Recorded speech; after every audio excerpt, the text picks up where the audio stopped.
I laid low your warriors of old. Anasema mashujaa wako wote nimewaua. In the hearts of men. Anasema ni terror in the heart of men. Ni kweli anatisha kwenye mioyo ya watu. This is not your kingdom. Anaambia sio kingdom yako. This is dwarf gold. Anasema ni dwarf gold. We will have our revenge. Tuta revenge.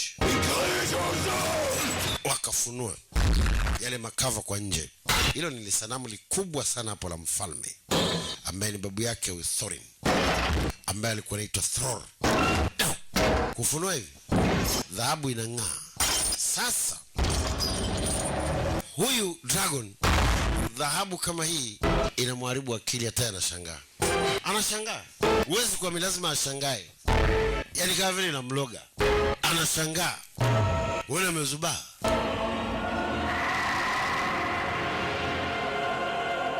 Na ni sanamu. Sasa hii sanamu haijaganda na yeyuka.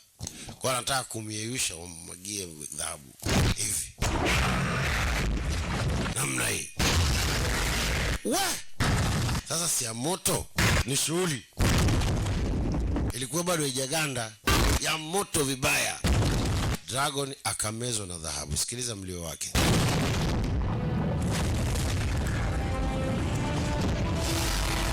Kaungua mbaya kabisa. No. Thorin akashangilia, no. Baadaye akaamka na hasira ya hatari. Dragon ngozi yake ni ngumu sana.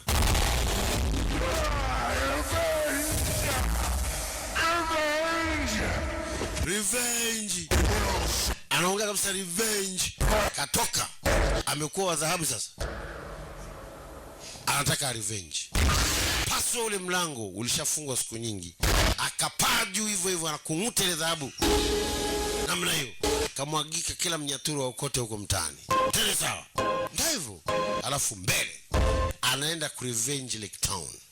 Ndo revenge yake. Sio ile fate inatimia sasa. Hapo Lake Town hapo.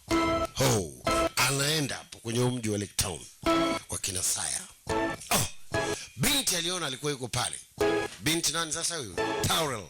Hawa si wale wanaitwa elves. Dwarf wakachekelea kwamba dragon amekimbia, wamemuondoa kwao. Okay, Erebo kaondoka. Hapo Lake Town. Anaenda ku revenge. Na anaongea kwa ghadhabu ya hali ya juu. Anasema I am death. Ni yeye kweli ni kifo. Yeye ni fire. Waje uone moto wake ukoje. What have we done? Sasa Bilbo na Angela tumefanya kitu gani? Tumefanya nini? Maana kule town ni shughuli. Oh.